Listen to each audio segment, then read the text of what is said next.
Welcome everyone to the MEDspiration podcast. I'm your host, Dr. Nav Badesha, and this is episode number 4 with DeVon Franklin.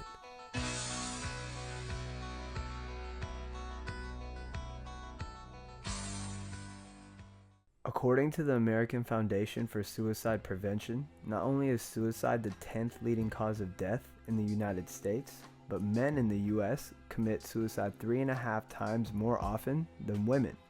Statistics like this are the reason why mental health workers all over the world are trying to bring awareness to men's mental health. That's why in today's episode, I'm sitting down with an individual who is passionate about helping people, and he believes his research has helped him to better understand the nature of a man. DeVon just published a book which is called The Truth About Men. His team sent me a copy of his book before its release, and I had the opportunity to read it in its entirety before this interview. After reading it, I realized this may have been one of the best books that I've read to date. We discussed the power of understanding our sexuality, how to handle guilt and shame, the effects of pornography and masturbation, why violence and abuse can occur, emotional intelligence, men's roles as leaders, as well as the keys to having a healthy relationship with our female counterparts. Guys, this was one of my favorite interviews. DeVon and I had the honor of opening up and really being vulnerable throughout this entire podcast. I share details about my personal life that I've never shared before, and so does he. This is definitely one that you guys have to listen to all the way through, and I really can't wait to hear what you guys have to say about it. For those of you that are hearing about DeVon Franklin for the first time, he's done work all over the world. He's been on Oprah many times, and he's married to award-winning actress Megan Good, and he's also one of the youngest executives in Hollywood history. Will Smith says that in the 20 years he's known DeVon, he's lived his life the same way he makes his movies, with commitment, humility, and a work ethic that demands respect. DeVon's a New York Times bestselling author, and he's also an international speaker and spiritual success coach. To me, the most impressive thing about this man is how he uses his personal faith as an advantage to influence culture in a positive way. Something that our mind, body, spirit family will really vibe out with. Be sure to let us know what you think. You can send us a message through Instagram or tag MEDspiration in your stories while also tagging your friends. Let us know that you're out there and that you're listening. And a special thank you to our sponsor today, Caribbean Medical University. Are you interested in becoming a practicing medical doctor in the United States? CMU is a fully accredited medical school that offers you an incredible opportunity to study abroad in one of the most beautiful Caribbean islands and then transition to the United States for your hospital training. I personally know some great resident physicians here in the Chicago area who went to CMU and loved the experience.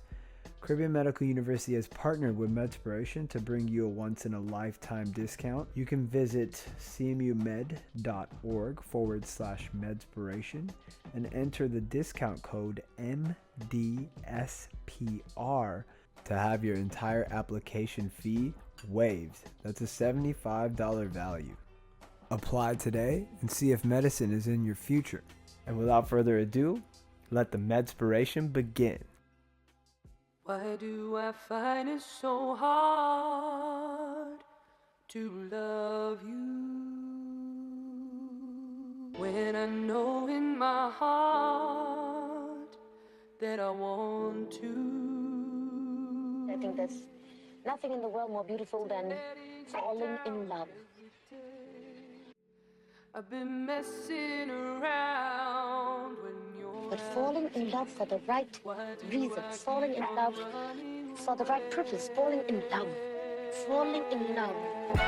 What I've always tried my best to do, whether on television or through film, is to say something about how men and women really behave, to say how we experience shame, how we love and how we rage, how we fail, how we retreat, persevere, and how we overcome. Yeah, I'll fuck up a good thing if you let me. Let me alone, Becky. A man who don't take care of his family can't be rich. But it's not just a story affecting the entertainment industry. It's one that transcends any culture, geography, race, religion, politics, or workplace. It's now 2019. We're blessed to be here. Harvey Weinstein and Kevin Spacey, that was so last year. This year we got R. Kelly and the Gillette commercial. The FBI is investigating R. Kelly. Is this the best a man can get? I truly believe you wrote this book as a cure to all the things that are occurring right now. Oh, man, no, listen, thank you. And I'm so grateful for your feedback, man. This book is a labor of love. And I didn't want to write the book. I wrote the book because it was something that I was compelled to do. And I really wanted to talk about this from a solution-oriented standpoint. There's so much talk about the problem, but not enough talk about the solution. What do we do about it? I wanted to do that without pointing fingers, but also starting with looking in the mirror.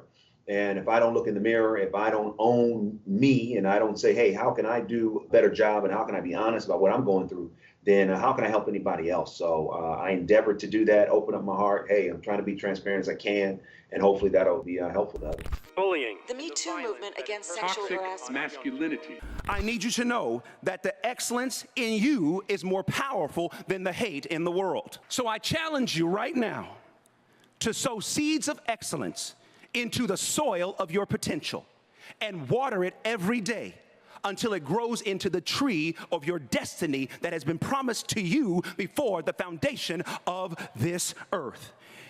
And the last thing I will say to you is this, that there is no limit to what you can do and what you can become when you allow excellence to be the wind beneath your wings. I will be emotionally available if I invited you over. I stew over. What if you over my shit? DeVon Franklin, welcome to the MEDspiration podcast. Ladies and gentlemen, today we're going to be having a conversation with a man who's a New York Times bestselling author, an international speaker, a preacher, and an award-winning Hollywood producer. His work has inspired me to become a better man, and I've had the honor of reading 2 of his books now, which first included The Weight, which was co-authored with his wife, Megan Good, and his newest and latest work, The Truth About Men. DeVon, I want to start off by thanking your team for sending me a copy of your book before it hit shelves on February 5th. All of my free time this week was spent reading the book, and you know, I had some life-changing conversations with my fiance, so I have you to thank for that. You know, without further ado, I do want you to introduce yourself to our audience out there. So can you tell us a little bit about yourself? Yeah, you know, I'm DeVon Franklin. Right now I'm in my office in Los Angeles, California. I guess you could say my day job is I'm a producer. So I'm here on the 20th Century Fox lot. If I could turn my computer around, you'd see all of LA and you'd see the Fox lot below. I'm actually in the building where they shot Die Hard, believe it or not. Yeah, so, you know, and I'm also committed to using the power of inspiration, power of entertainment to inspire and uplift people. I've been in entertainment since I was 18 years old. I'm 40 years old now, so over 20 years. I worked on all the movies from, you know, Heaven is for Real and Pursuit of Happiness and Hancock and so many other films. And, you know, I also started writing books about 7 years ago because I felt like it wasn't enough just to produce films. I wanted to help others, you know, in their career journey, their life journey, their faith journey. And from Oakland, California, you know, from home of the Warriors, Golden State Warriors and Oakland Raiders. And, you know, it's just something that I've always been proud of. All my mother's up there, all my family's up there. And, you know, I knew I wanted to be in Hollywood when I was, you know, a young kid. So it's a blessing now to be doing it, but also to be doing it from a vantage point of how do we use this industry to create positive change, you know, in the world. And I've been married for 7 years. As you mentioned earlier, I wrote a book with my incredible wife, Megan, called The Weight. And, you know, it's a blessing that this year will be our 7th year. And in the next couple of years, we'll be talking about having children. Congratulations, my brother. That is awesome. Thank you. With that said, my intention today is to lay it all on the line. You know, we're going to be dissecting your book, The Truth About Men, connecting it to the latest in medical science and evidence-based medicine. So we'll be hitting all the topics people usually don't discuss when it comes to men. That includes sexuality, how to handle guilt, shame, pornography, masturbation, abuse, emotional intelligence, men's roles as leaders, keys to having a healthy relationship with our female counterparts. So before we hop into things, it took some pretty incredible divine intervention for us to meet today. And I want to share with you my story and what it took for our worlds to collide. Yeah, man, let's rock and roll. All right, let's do it. So I grew up in a generation where the man was somebody who could scoop the most honeys, right? He was considered the alpha male. And, NBA basketball star J.R. Smith, who you know pretty well being a Warriors fan, he said famously in his high school yearbook, get chicks or die trying. And coming up in that sort of environment, I instantly learned how to fit in. I realized if I could pull the baddest chick in the club, I'd leave a legacy and I'd be considered smooth. So when people called me a player, I thought that was a great thing. I felt cool. I felt accepted. And so this kind of connects to a part in your book where you discuss Albert Rocker, where he talks about insights from a reformed player. So basically, I thought I was living my best life at the time. I was being celebrated. I felt accepted. But inside, man, something didn't feel right. Outside, I couldn't hang on to relationships. Multiple times I fell in love. I sabotaged my own relationships. My lack of discipline led me to lie, to cheat. I became controlling and manipulative. These aren't of my character, and I felt helpless at the time. So it took me a long time to realize that a lot of that came from my childhood issues and my issues with confidence and love. A lot of that was able to be reversed when I started addressing those things. So flash forward today, I stand before you. I've been celibate for more than 4 years. Oh, And so good. Yeah. That, man. That's awesome. I love it, man. Well, I'm praying for you. Thank you, brother. I appreciate it. I haven't actually shared that information with anybody in the public before, but you're one of my greatest inspirations. So what better time to tell the world that than to share it with you? I began using all of my free time, which used to be used chasing women, to being creative, to being a vessel to help the world through MEDspiration. And that helped me do so much in my life. And a lot of that came from you, and that's where, for our worlds to collide today, man, it's like a dream come true. And that's where, we enter your newest and latest work, The Truth About Men. I want to start at the very beginning of your book. You said you were raised in Oakland by your mom and your grandma and her 7 sisters, which is your great aunts, which is surrounded by many wonderful women. You mentioned that you spent so much of your time with them and you saw firsthand how men cause them pain in their lives, primarily due to infidelity. So can you tell us a little bit more about that? Yeah, it was a blessing to be raised by my mother and, my great aunts and my grandmother. And as a result of that, I was privy to just so many conversations and so much perspective on men, even before I understood what it meant to be a man. Because, we were having these conversations, when I was 9 and 10 years old. And so much of it was, many of them had been married multiple times. And so getting an insight into, what led to divorce and why were they divorced and what happened with, men in their lives. And so much of it I reveal in the book. I also, I'm pretty candid about finding out that my father cheated on my mother, which just blew me away. It still blows me away to know that. And so much of what I learned from them was to see like, wow, here are women that are very resilient. They're very strong, yet they're still hurt. And also, they also articulated that there was very little conversation in their family that prepared them to know how to deal with men, know how to deal with love, know how to deal with relationships. And so one of the things that was one of the motivating factors was, I don't want women to be in the dark anymore, unless I know I'm one man. And as men, we don't like our secrets told.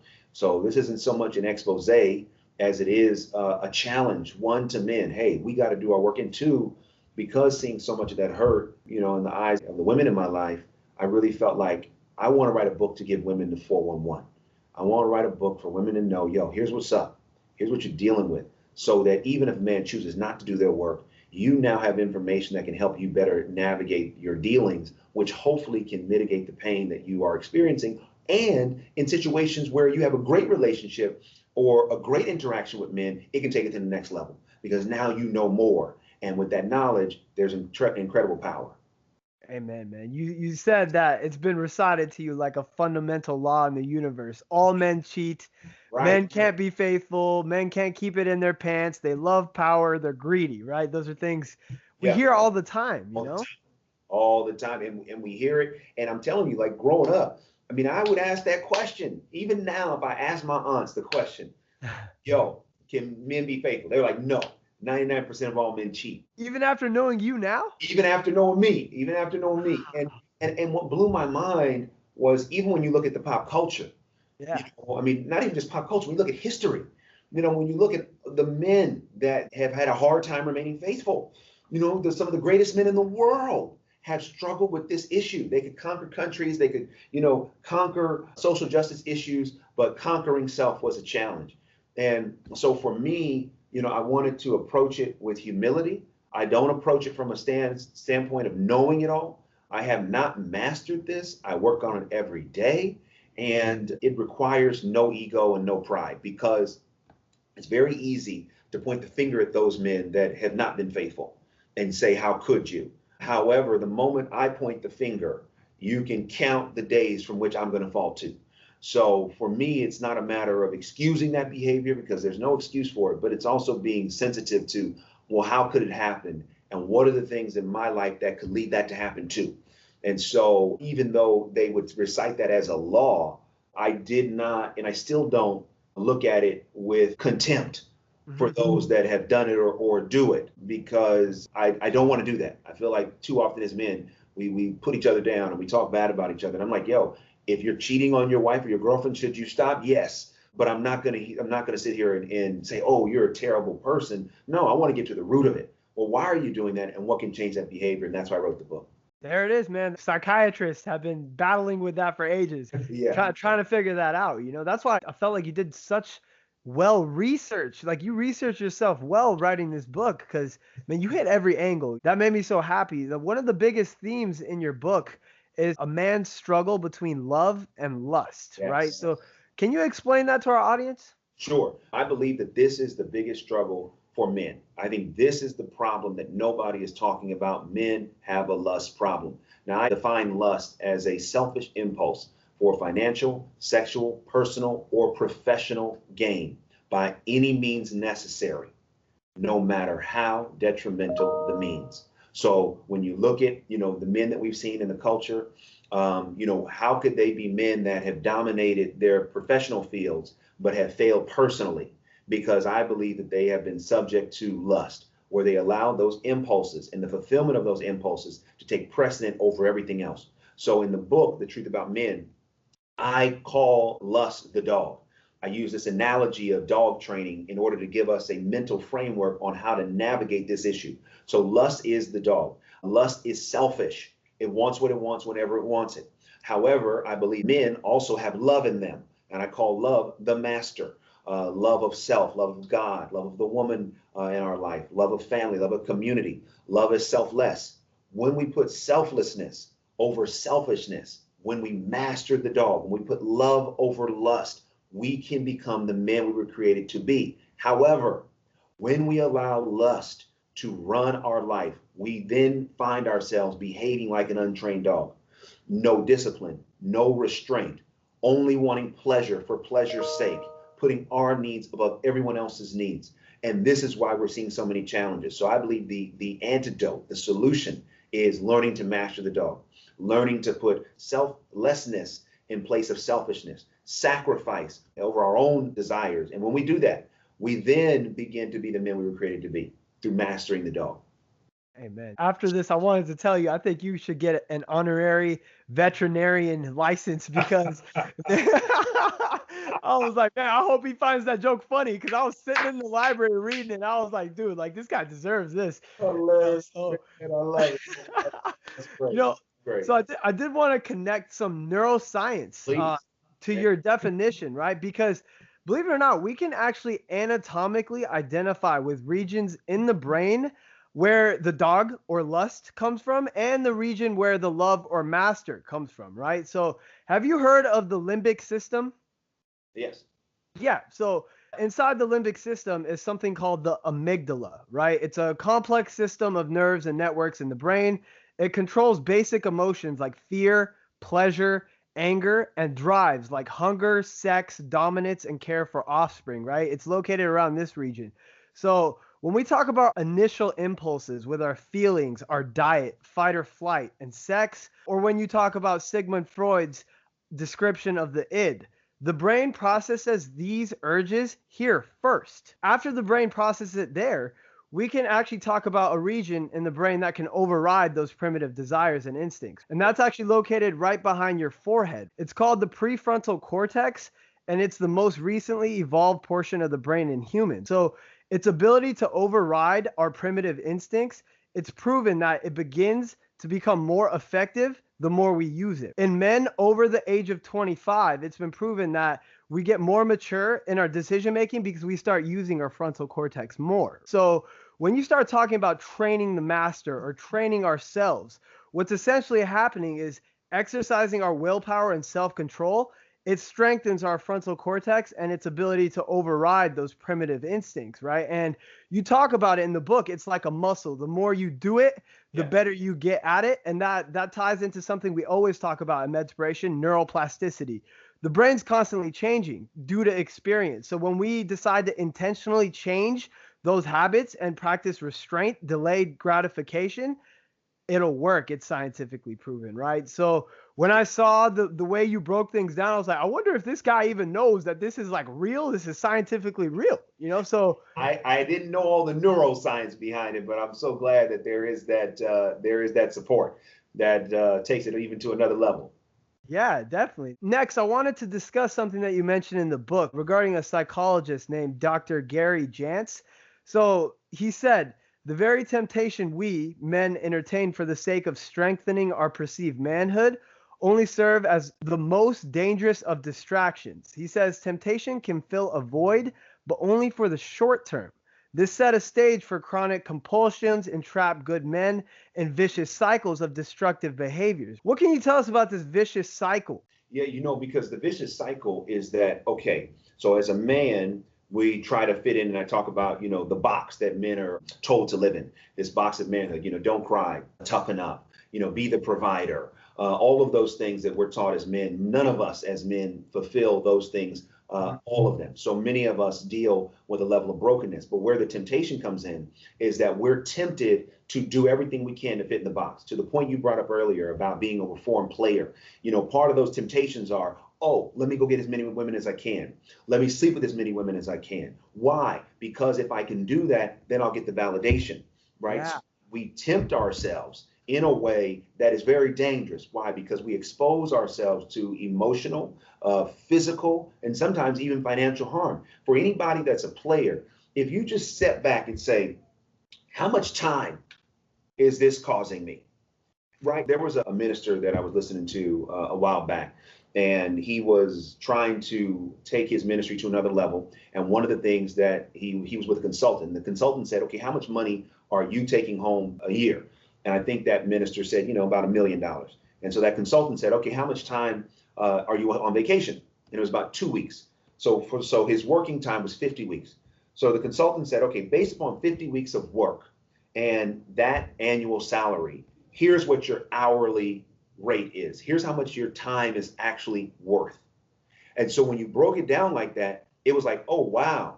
Now when I'm giving my time to other pursuits or to other people that aren't worthy of it, here's the cost. So when you put that in terms of playing the field, and the more women, the better, those myths that we as men try to fit into, think about how much time, how much money, even if it's not just the money that we're, using for dinner or movies or whatever we're doing to wine and dine, the amount of time that men spend, it's very tempting to think that time is well spent, that money's well spent, but it's dangerous because what do we have to show for it?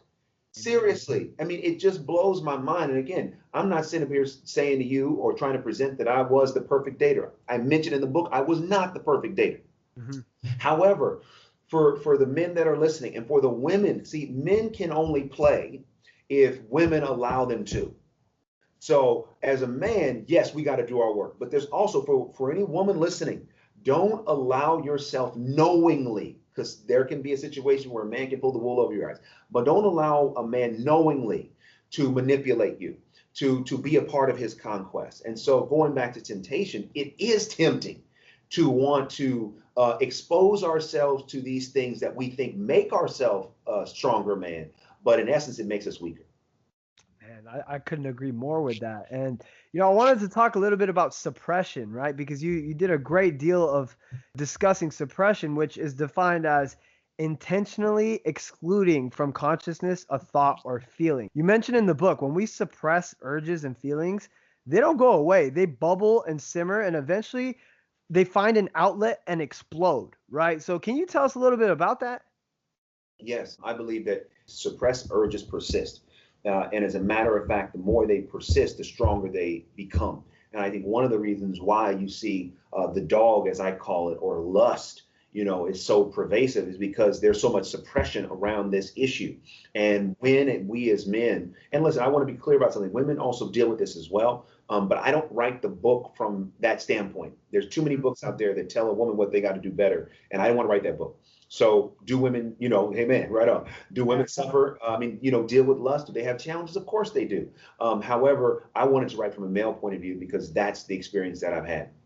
So when it comes to this issue of suppression, so often we don't like to admit that there's an area where we feel weak. There's an area where we're struggling. There's an area where we don't know.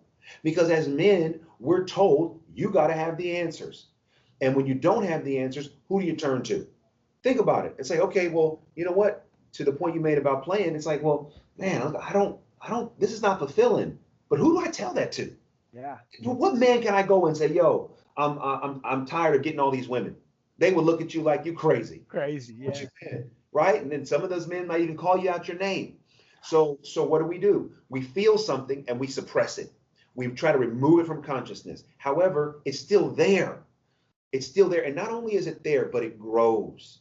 And these lustful feelings, these lustful ideas, they don't go away. They grow unless we acknowledge them. When the dog starts to bark, what I call it, when an urge starts to come on. But hold on. Let me at least acknowledge that it's there, because too often, especially when we aspire to be a better man, when this dog in us starts to get active, we start to feel guilt and shame. Oh man, I should. You're about to be. You're about to get married soon, right? You're engaged, right? Listen, I assume you love your fiance. Yes, very much. Great. I love my wife. I've been married for 7 years. It doesn't stop the dog from barking. Yep. But what happened was initially I thought that marriage would do it. I thought, oh man, when marriage comes, I'm done with this lust. I ain't got to worry about it. No, right. So I do does not magically put the dog to sleep. So what happened initially was I was suppressing that I was having these feelings and thoughts. And the more that I would do that, the stronger they would become. And so I just had to stop judging myself. I had to stop feeling guilty. I had to stop being shameful and just say, you know what? Whether I like it or not, they're here. So what am I going to do about these feelings and thoughts? What am I going to do about these unhealthy urges that want me to act against my marriage? What am I going to do about it? I first have to acknowledge that they're there. I have to stop suppressing them. And let me tell you, just by that act alone, the power of those urges started to diminish. Yeah. Because I was acknowledging, hey, they're here. Okay, they're here. All right, I don't want them to be here, but they're here. And let me not freak out. Let me not, get crazy. But let me just figure out, okay, what's the path forward? And that's one of the reasons why I wrote this book, is to give tips and tools on how to do that and how to move forward. I agree. Me and my fiance were talking a lot about that, just calling it like it is. And, you notice it loses power over you, right? And that's something that then you can move from there. And you actually mentioned in the book, Writing in Scientific American, psychotherapist Tori Rodriguez says that acknowledging emotions like fear, regret, sadness helps us detoxify the bad experiences in our lives and supports overall psychological well-being. On the contrary, suppressing thoughts and feelings can even be harmful, cited a 2012 Florida State University study where they found that people who suppressed emotions have stronger stress responses in comparison to those who don't, right? And men and women, for that matter, simply can't sustain long-term suppression of these urges, especially sexual urges, without healthy outlets. So, and you did say yourself, you tried to guard yourself against these urges by denying their existence. So what were ways that you were able to actually conquer those? You would express them, and then what would happen? Yeah, well, first of all, it was acknowledging them. It was like, hey, these things are here, right? So let me not, get crazy about it. I also have a whole chapter devoted to creating a safe space where you have somebody you can talk to. And, so me, talking to, one of my boys that's in my safe space and saying, yo, dude, here's what I'm dealing with. That helped a tremendous amount. The idea that as these things come on, that these urges may come on, that it's not an indictment of my love for my wife. It's not an indictment of who I am. It's just sometimes a byproduct of this flesh. And so being okay and understanding that, it really helped put it in perspective. So that, because sometimes when we start to judge ourselves, we do ourselves the biggest disservice.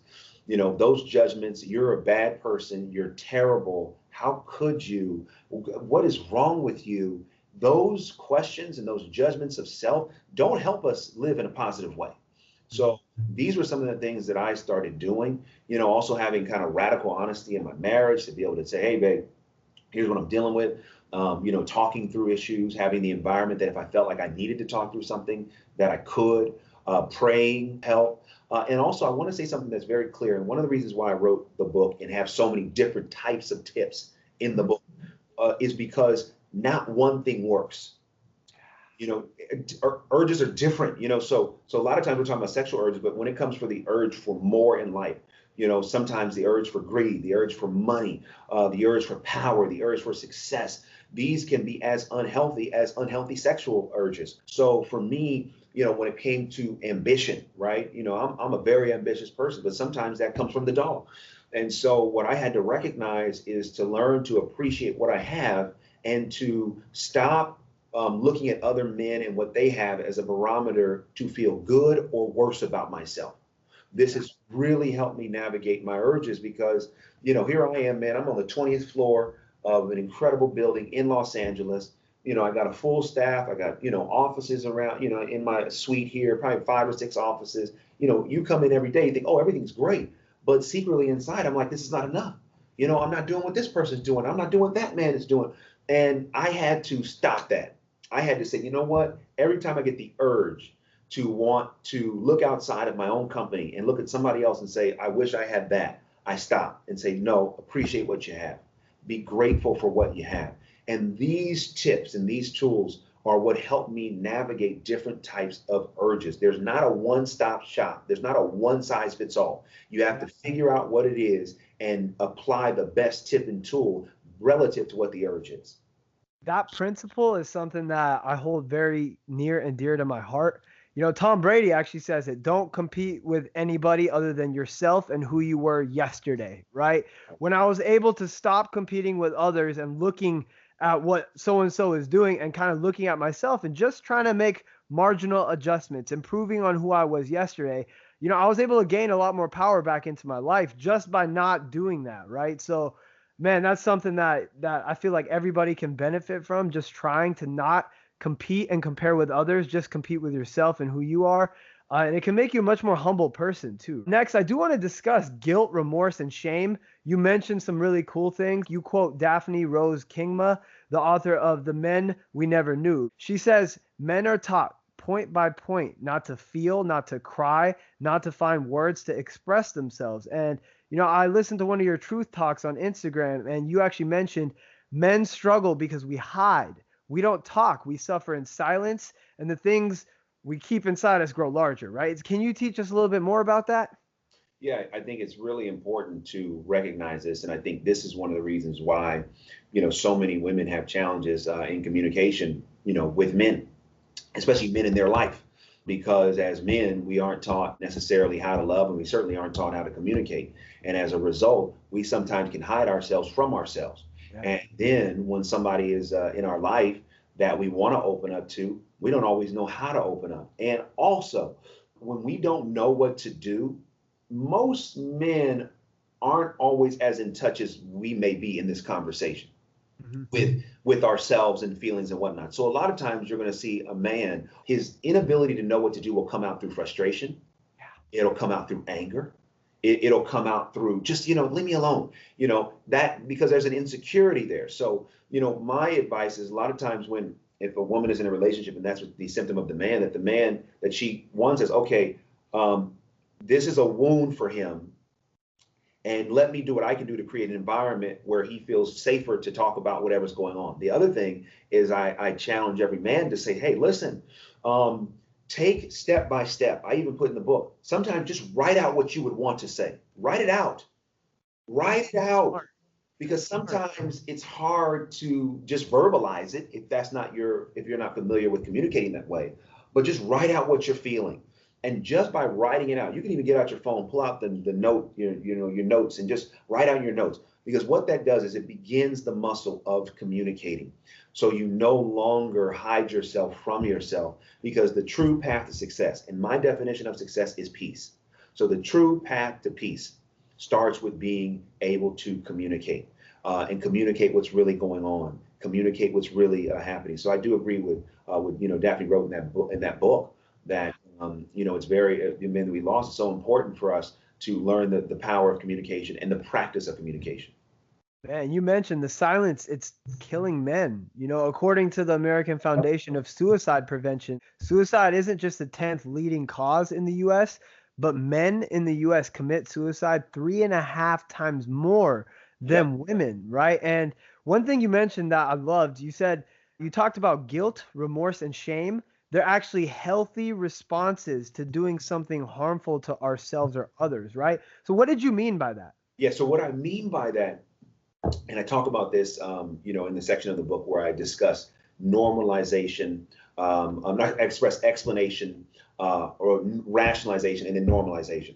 And so what I mean by that is that when we do something that we shouldn't have done, guilt and shame and remorse are appropriate responses for behavior that is inconsistent with who we are and what we know we should be doing.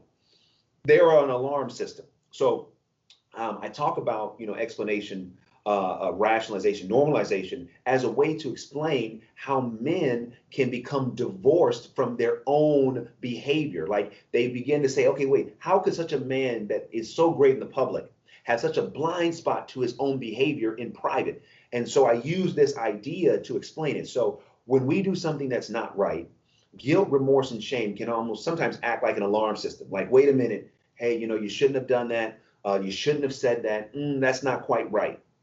Now, a lot of times when that alarm system starts to go off in our spirit, we don't always know how to handle it. So to me, the appropriate response to guilt or shame is to say, hey, you know what? Right. Okay. Right. I did that. I shouldn't have done it. And I'm going to work on it the next time to not do it again. Healthy response. Okay. Healthy response. But a lot of times we don't like when our conscience starts to act up. We don't like when the internal alarm system goes off. So what do? We want it to stop. So a lot of times we go through this process. We explain, well, what just happened? Why is this alarm going off? Why am I feeling guilty? Why am I feeling shameful? Why am I feeling remorseful? We explain the details of the event. And then what we do is we begin to rationalize the behavior. Well, it's okay because I'm entitled to it. It's okay because, she was a little tipsy. I was a little tipsy, but she knew what was going to happen. It's okay because I have this position, and along with this position, I can do a few things. People should turn their eye. Like whatever it is, we begin to rationalize it.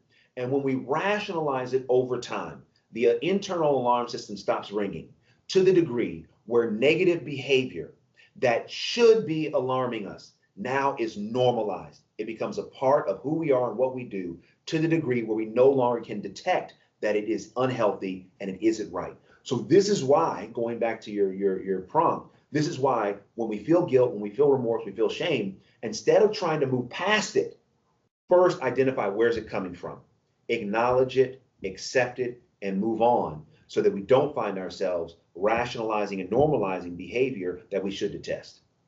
Man, so challenging anything unhealthy in our life that has become normalized, it's a necessary step to taking control, right? Absolutely. And it's brilliant. I'm so thankful that you share that message with all of us, man. We all need it, right? So thank you.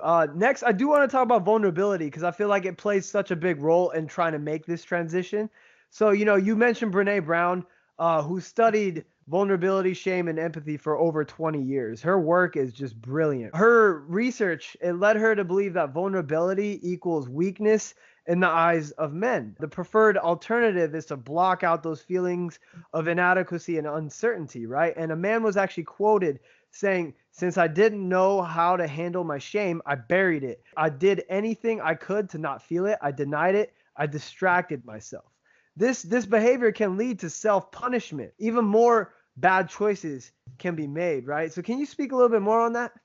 Yeah, it's 1000% true. And I think the more that we bury shame, and the more that we don't acknowledge it, I think that's why you see so many men acting out. I think a lot of times when you see alpha male behavior, it's because there's a lot of shame underneath that, and there's a lot of insecurity underneath that. And instead of acknowledging it, a lot of times as men, we'll go to the extreme.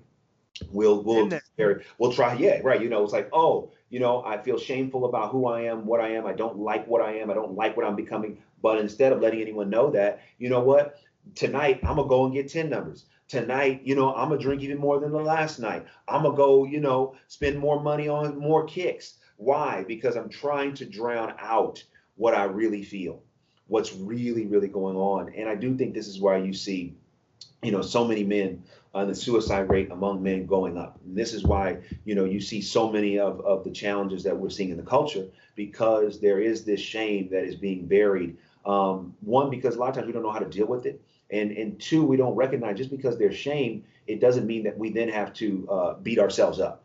And that's one of the things that I've had to learn. And that's one of the reasons why I want to write the book. I'm like, listen, I don't have it all together. I'm not perfect, but I want to do my work, and I'm committed to doing my work. And I don't want to have any shame around that.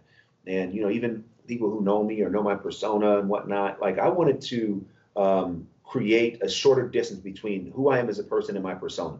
Mm-hmm. Because I really want the two to be one. And that's one of the reasons why I wanted to write this book.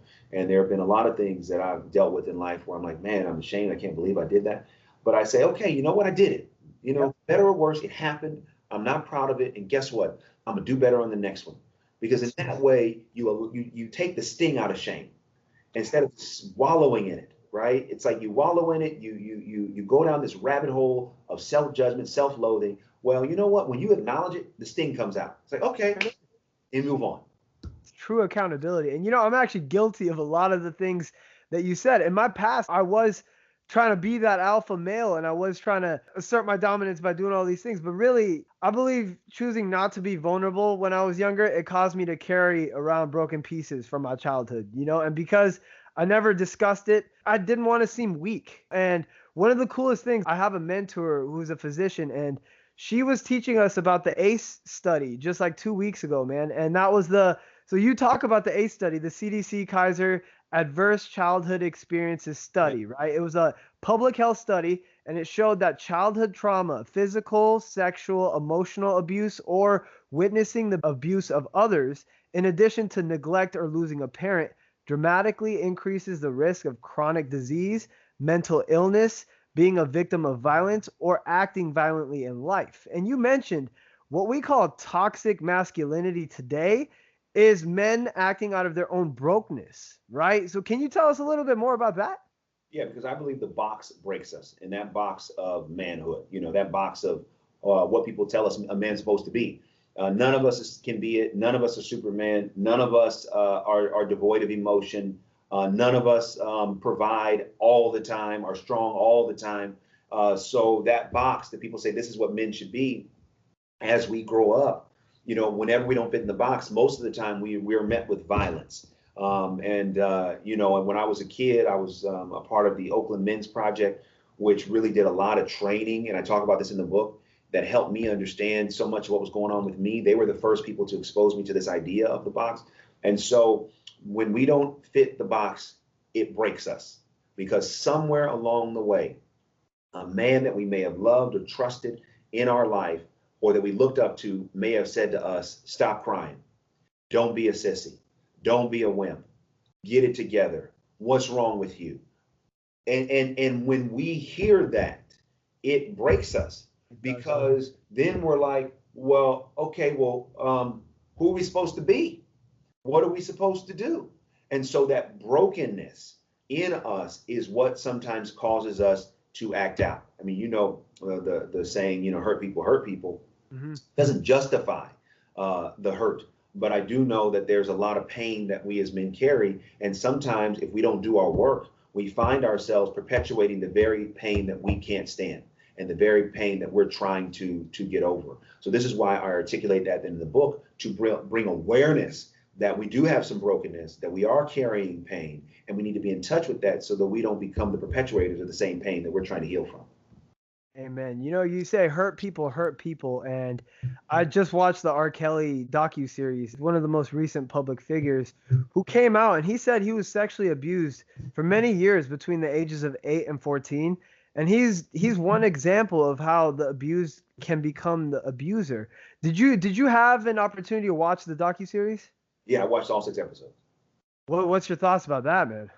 Yeah, you know, it's deeply sad. I mean, it's deeply sad. And, you know, not only, I mean, do they give that backstory about him and, you know, while, you know, it explains a lot, I mean, it certainly doesn't justify any of it. Amen. I think the challenge is that, you know, when you have that level of brokenness, you know, due to sexual abuse, and then you combine that with an incredible gift, and then you combine that with money and fame, it's a toxic, potentially deadly combination for anybody. And it's really sad, you know, what, you know, it appears that he has done, all the lives that have been affected negatively, all the women, you know, that have been abused and assaulted. It is devastating, made me sick to my stomach, you know. And I think that my hope is that, you know, through this documentary that, you know, whatever was done in the dark will come to light. And whatever, you know, he has sown in that regard, he will reap. And I also feel like, you know, one of the things that I wrote in the book is that, you know, we live in a culture that profits off of lust. We live in a culture that profits off of enticing and inciting lust in men and women. So, you know, beyond just the muting of R. Kelly, my hope is that what will happen is we will begin to mute anything that demeans and degrades women. We will begin to mute anything in the culture that entices lust to the degree where it creates detrimental behavior in men and women. And my hope is that, you know, this moment will get us to stop turning a blind eye, that just because it's entertaining doesn't mean that it's good for us. And a lot of times this abuse was able to persist because of the power of entertainment. Yeah. The power of entertainment that was so strong that sometimes a blind eye was turned to what was done. I believe that there was a time when a man's successes could cover his excesses, but now that time is over. And as a man, if you have excesses, your successes can no longer cover that. So it's important to us to do our work, get the help that we need in order to be the men we were created to be. And part of that is to look at the culture. And as a culture, as consumers of the culture, even though, yes, I'm a content creator and I'm a producer, I'm also a consumer too. And so I have to make a committee of one to look at to watch what I'm watching, what I'm listening to, what I'm voting for as it relates to entertainment choices, and to say, hey, you know what?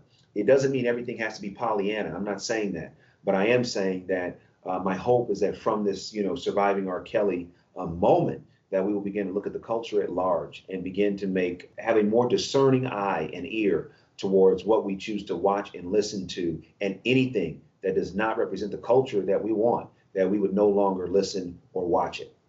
J. Cole said that. Have you thought about your impact? You know, powerful men using their words in ways that can influence people that might hurt other people or hurt themselves, you know, and you being in the position you are in Hollywood, I'm glad that you're going to be that man who's going to create that content that can kind of filter through a better message, an inspiring message, because at the end of the day, you know, we have many younger generations that are coming up behind us. And I think as you get older, that becomes one of the most important things, is the legacy you leave behind for the younger generations, right? So absolutely. I'm thankful you say that. And that leads us into discussing men's roles as leaders in relationships, right? You talk about that in the book. So can you talk about it a little bit, how men can become better leaders in relationships?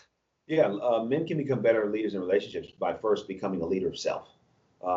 Because too often as men, we're trying to lead others and we haven't led ourselves.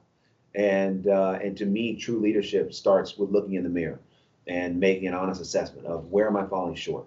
What's the work I got to do? Who do I want to be? And who am I now?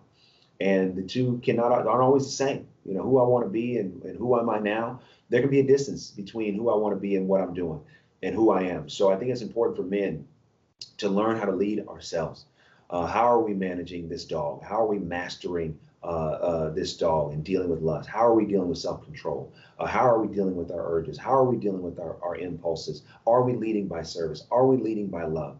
And when we begin to learn to lead ourselves, leading others becomes a byproduct of self-leadership. So often we think of leadership as how well you lead others and what successes you're able to facilitate in other people's lives. But I believe we have done that so much that men and society have bought into this notion that true leadership is what happens in public. And as a result, we see so many men who have had public success, but they have failed personally because they've been looking at the external at the expense of the internal. So male leadership starts with what happens in the mirror and becoming a leader of self. So, that's so perfect because that transitions straight into making our private life more beautiful than the public life. You wrote, as men, we can't just focus on succeeding publicly. We must also succeed personally. History is filled with examples of men that were public successes, but personal failures. So what are some practical tips for people out there on how they can make their private life more beautiful than their public life? Yeah, making your private life more beautiful, starts with one, accepting yourself. Yeah. I mean, it starts with, I had to, as a man, accept who I am. And, I'm a middle child of 3 boys. And, growing up as a middle child, I didn't like who I was. I didn't really have a place. I didn't feel like I fit. And then not only that, like, I have always just been me and tried to be me to a degree. But in school, man, they would, call me a square and an L7 and all these different things. And so a lot of times it's not like I hated who I was, but I didn't necessarily like who I was. Mm-hmm. And, part of what I had to realize is like, okay, wait, I've just got to start accepting myself. I just have to start accepting myself, loving myself, and appreciating who God has created me to be.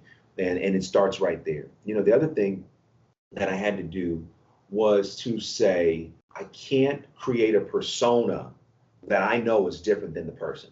Yeah. Wow.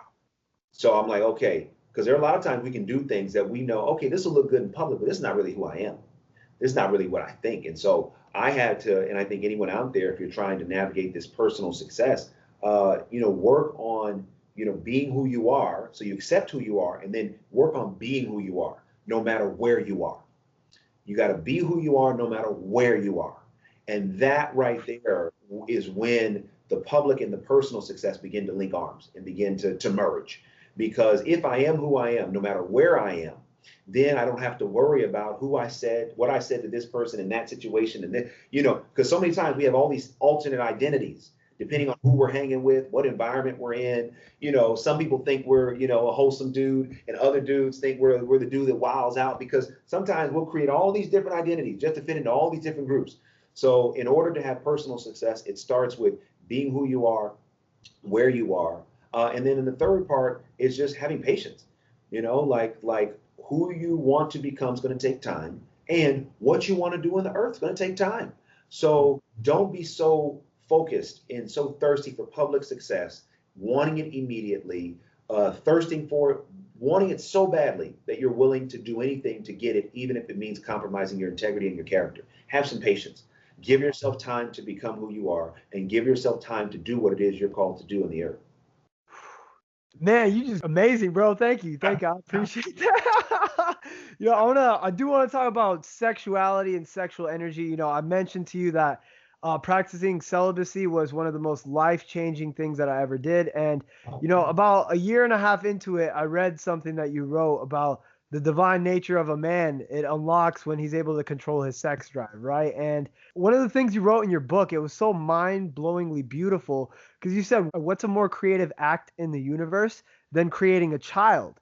And, and that sex is a creative act, but when you're practicing holding that back and being celibate, you can transmute that into energy that can allow you to be more creative. How long have you been doing that, and how did you find that out? Like, how did you start doing that? Listen, when I was dating, I was waiting until about, I think I was 17, 18 years old.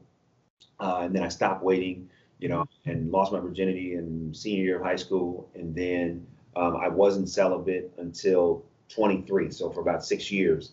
So then when I became celibate at 23, I didn't get married until I was 33, had no idea it was going to take that long.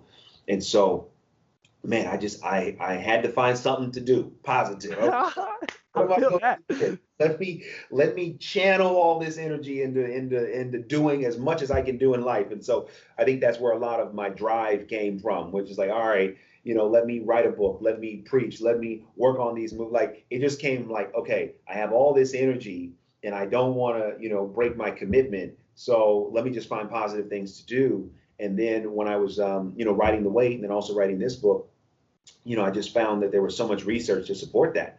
And the power of, using that sexual energy, transmuting it, so to speak, into something positive, into creativity.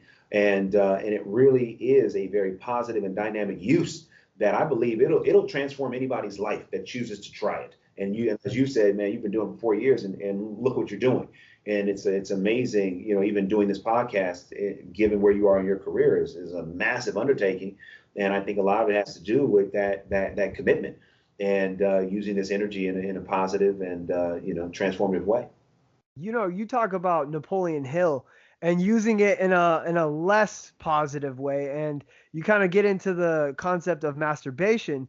And, I know athletes, particularly boxers, like they'll abstain from masturbating for long periods of time to increase their focus and drive. So what can you tell us? Because a lot of our followers actually ask about masturbation, whether it's healthy, whether it's not. Yeah, and I talk about this in The Weight, and I also talk about this in the Truth About Men, is that, when you look at it from a spiritual perspective, I believe it's a gray area, that there is not a clear yay or nay. So at the end of the day, I think everyone has to navigate this issue, with a lot of consideration and a lot of care. What I talk about is, the dangers of pornography, the dangers of fantasy, and the dangers of when you masturbate, that leading, feeding the dog, so to speak, and allowing the lust to grow. So this is an area where what I love about teaching in this area is so often people look for, tell me what to do and what not to do.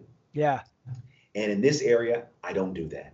Good. Okay. You got to lean in. You got to wrestle with this. And I don't mean you personally, I mean whoever is listening to it's because this is an area where you really got to process, like, okay, how do I navigate this? What do I do? Because there's a lot of times when, you're trying to navigate this issue, right? And you're saying, okay, what is healthy? What is not healthy? And what I can tell you is that the fantasy world and pornography is not healthy. I can tell you that. I can tell you the path that you're going to go down. But it's important, really, really important, that I'm not going to take a hard line, especially where the Bible doesn't, and I know that's an unpopular opinion for some people in the faith community. But when I've researched the scriptures, I don't find support for yay or nay. But what I do find support is, what you think you will become.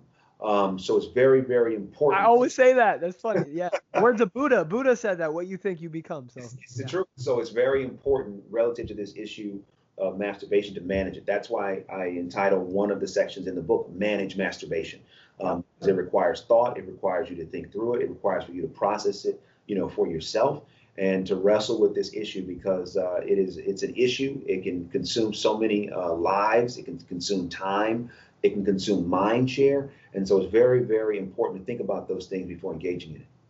And you mentioned pornography, like you put some stats in your book that blew my mind, man. Like, so you said NBC News, pornography is the biggest sector in the entertainment industry, estimated net worth of $97 billion. So just to put that into perspective, in 2016, all films released made $11 billion, right? So, and you said in the book, if that doesn't blow your mind, try this stat. Porn sites receive more traffic each month than Netflix, Amazon, and Twitter put together. Dude, this is why, but this is one of the reasons why I wrote the book, is because this issue, because sometimes we even talk about, we think of lust and we think, it's this, thing we don't want to talk about. It's, what's done in the shadows on the table. But I'm like, no, what we don't realize is that this issue is massive.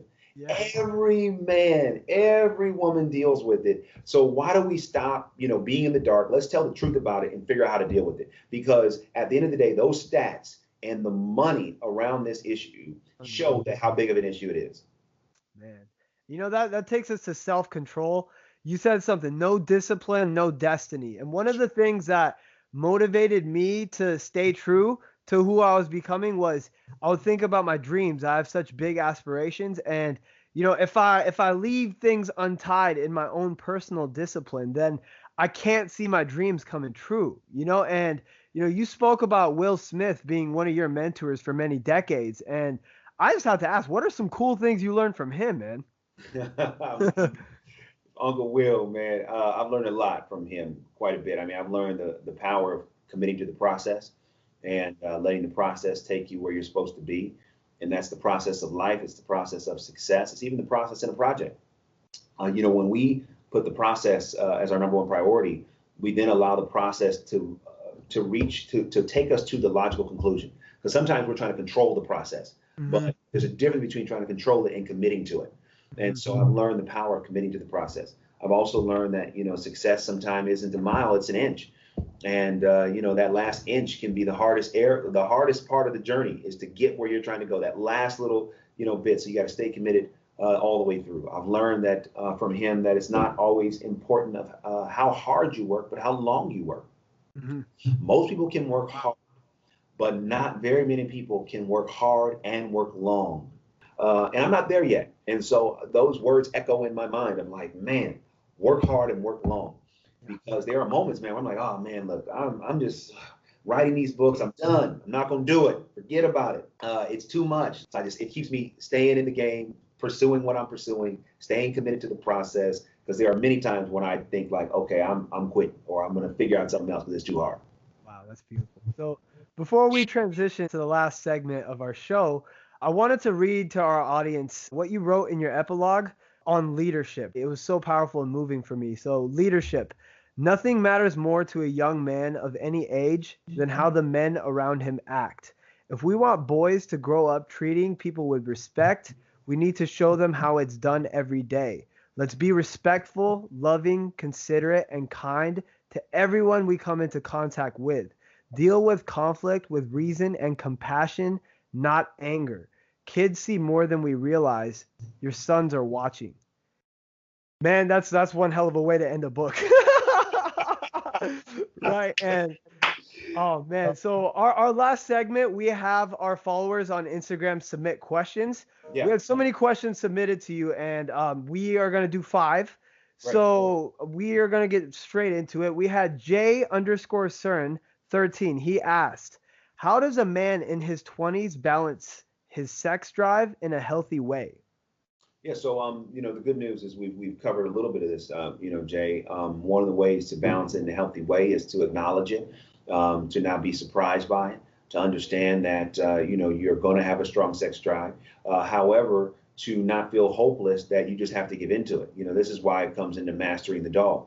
When you master the dog, when you put love in control of lust, meaning love of yourself, love of where you want to go in life, you then begin to position yourself to be able to be successful. One of the key areas in not allowing your sex drive to ruin and run your life, 2 things. One, just because you have an urge doesn't mean it has to be satisfied. And a lot of times as men, we're never taught about that. It's like, oh, I feel horny. I mean, I got to do something about it. Well, no, you don't. Every time you're hungry, you eat. It's like, okay, no, I can't eat right now. You manage it. So part of it is understanding you're going to have these urges. Don't be surprised by them. But also learn that, because I have an urge doesn't mean it has to be fulfilled. And I think this is really important. And the other part of it is taking that energy and putting it into something creative. What's the business you want to start? Where do you want to go in life? And I'm telling you, like, one of the reasons why, I've been able to do so much at a young age is because of taking this sexual energy and putting it in creative things. It's the reason why I've been able to do it. And that's one of the reasons why. And you look 25. You look like 25 years old, so you're doing something right, man. Listen, we stayed at the gym, we try to eat right, smarter, all that good stuff. That's amazing. So next question, Courage. She asked, why do men play games and hurt you? Why do they first try to get you and then hurt you? Because men are broken. Men are broken. There are a lot of men who have learned or believe that it makes them a man to play. But I talk about in the book, boys play, men commit. And at the end of the day, if you're dealing with a man who is playing, that is not a man I would encourage you to stay with long term. It's very, very important. I also want women to feel empowered. You have a choice.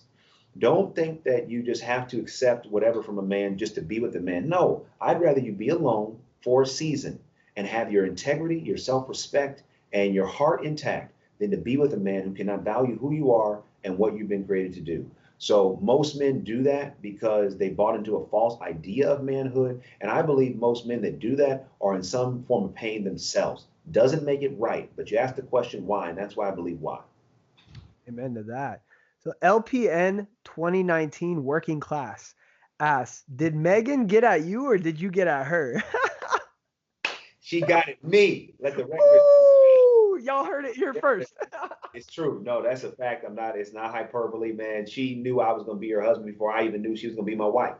Yeah. So yeah, Megan got at me, and because I was, I wasn't sure. I was like, wait, she's an actress and she's so famous. I don't know. But anyway, I got the memo, and eventually, it's so ironic. You're asking about Megan, and she's like literally FaceTiming me right now. So that's so amazing. That's crazy. Man, God bless you for that. That's amazing. So Malika QB, she asks, what would you say to women who blame themselves for their partner's infidelity? Oh, stop it. That's what I would say. Stop it. Let me tell you two things. One, a woman cannot master the dog of a man, and a woman cannot hold her responsible for the choice that man chose to make. One of the things that keeps this behavior being perpetuated is that too often women bear the brunt for behavior that men should be accountable and responsible for. So if you are a woman and you think it's your fault that he cheated, don't do that. Because what happens is if you bear the guilt and shame of something that he did, then you could become a codependent in a situation that he is required to fix.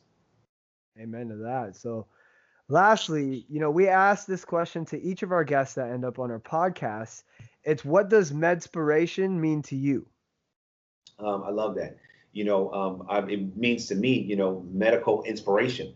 And I think that sometimes, especially when you go to a doctor, it's not the most inspiring thing. Many people don't like going to the doctor because it's the antithesis of inspiration.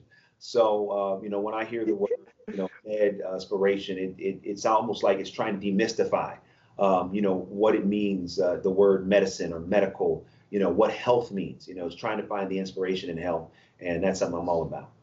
That's beautiful, man. So again, to our audience out there, get this book, man. This book changed my life. And DeVon Franklin, you're one of my heroes. So I can't tell you how much I appreciate your time and just you coming on this show. So, what's the best way for our followers to reach you? And, what are you going to be doing the next few months now? Yeah, so best ways for your followers to reach me. I'm on Instagram at DeVon Franklin, DeVonFranklin. I'm also on Twitter at the same handle. I'm on Facebook at DeVon Franklin Official. You can also go to my website, DeVonFranklin.com. And through all these different mediums, I want to connect with you. I have a mentor mail email group that goes out every week. You can sign up for that on my website. And where I'll be is I'll be on the road, promoting this book, The Truth About Men, drops on February 5th. So I'm really excited about that. And I'll be on the road promoting that. I also have a new movie called Breakthrough, which comes out April 17th. So I'm out here, trying to just uplift and inspire the world through this content and praying. There you have it, ladies and gentlemen. I hope you guys enjoyed this episode. I thought it was powerful.